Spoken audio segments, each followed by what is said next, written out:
যুক্তরাজ্যের ম্যানচেস্টার শহরের কেন্দ্রস্থলে উগ্র ডানপন্থী সংগঠন ব্রিটেন ফার্স্টের ইসলাম বিদ্বেষী মিছিলকে ঘিরে উত্তেজনা ছড়িয়ে পড়েছে।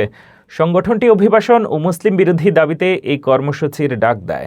মিছিলে অংশ নেওয়া সমর্থকদের হাতে ইউনিয়ন জ্যাক পতাকা ও অভিবাসন বিরোধী স্লোগান সম্বলিত প্ল্যাকার্ড দেখা যায়।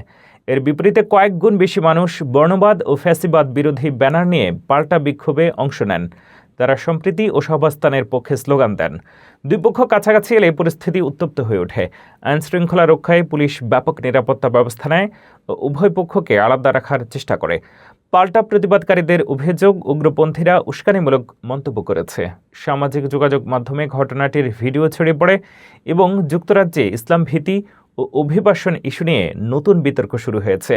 আন্তর্জাতিক সংবাদ মাধ্যম আল জাজিরা ঘটনাটি গুরুত্বের সঙ্গে প্রকাশ করেছে।